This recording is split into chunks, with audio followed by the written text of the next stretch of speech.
सूद वो रकम होती है जो कर्ज खां जिसने कर्ज दिया और उसकी वापसी का गवाहान है। कर्ज दी जाने वाले शख्स से दी गई असल रकम से जायद अमूमन एक मुकर्ररा शरह से वसूल करता है। इस्लाम ने सूद के कारोबार को बहुत बड़ा गुनाह करार दिया है।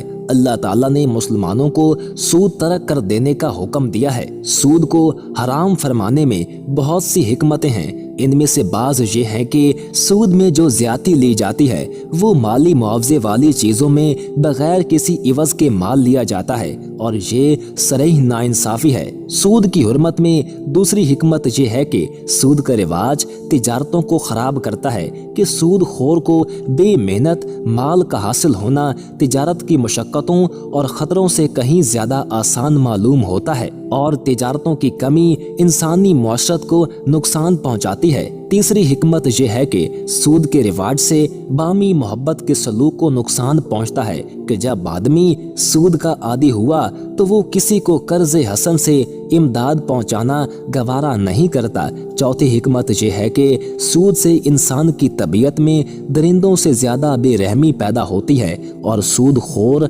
अपने मकरूज की तबाही व बर्बादी का ख्वाहिशमंद रहता है। इसके अलावा भी सूद में और बड़े बड़े नुकसान हैं और शरीयत की सूद से ममानत ऐन हिकमत है। मुस्लिम शरीफ की हदीस में है कि रसूल करीम सल्लल्लाहु अलैहि वसल्लम ने सूद देने वाले, लेने वाले, इसके कागजात तैयार करने वाले और इसके गवाहों पर लानत फरमाई और फरमाया कि वो सब गुनाह में बराबर हैं। सूद खोर क़यामत में ऐसे माबूतुल हवास होंगे और ऐसे गिरते पड़ते खड़े होंगे जैसे दुनिया में वो शख्स जिस पर भूत सवार हो, क्योंकि सूद खोर दुनिया में लोगों के लिए भूत बना हुआ होता है। आजकल सूदी कर्जा लेने देने का इब्तदाई अंदाज तो बड़ा मुहज्जब होता है, अच्छे अच्छे नामों से और खुशकुन तरगीबात से दिया जाता है, लेकिन कुछ अरसे बाद कर्ज देने वालों की खुश इखलाकी, मिलनसारी और चेहरे की मुस्कुराहट सब रुखसत हो जाती है और असल चेहरा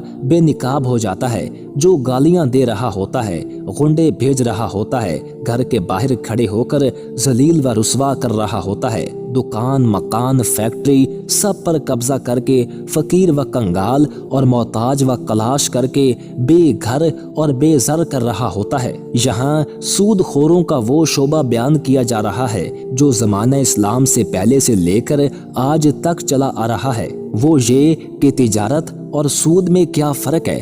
दोनों एक जैसे तो हैं। तिजारत में कोई सामान देकर नफ़ा हासिल किया जाता है और सूद में रकम देकर नफ़ा हासिल किया जाता है, हालांकि दोनों में ज़मीन व आसमान का फ़र्क है। गौर करें कि तिजारत करने से हुस्ने सलूक में फ़र्क नहीं आता। आदमी सुस्त, काहिल और मुशक्कत से जी चुराने वाला नहीं बनता, अपने माल को खतरे पर पेश करता है। नफ़ा व नुकसान दोनों की उम्मीद होती है। वो दूसरे की बर्बादी व मोहताजी का आरज़ूमंद नहीं होता।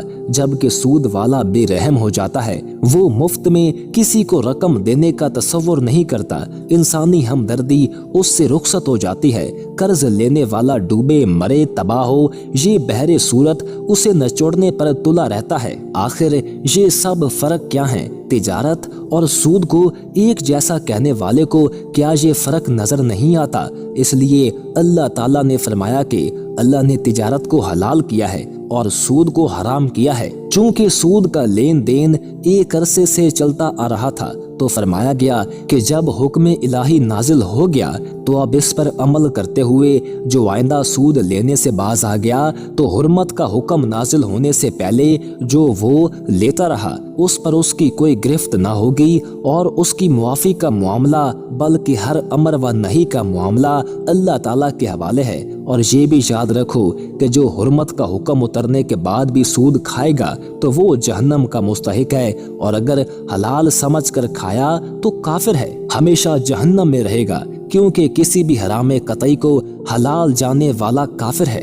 वीडियो पसंद आने की सूरत में वीडियो को लाइक कर दें और हमारे चैनल को सब्सक्राइब कर दें और साथ ही बेल के आइकॉन को प्रेस कर दें ताकि नई आने वाली हर वीडियो आपको मिलती रहा करे।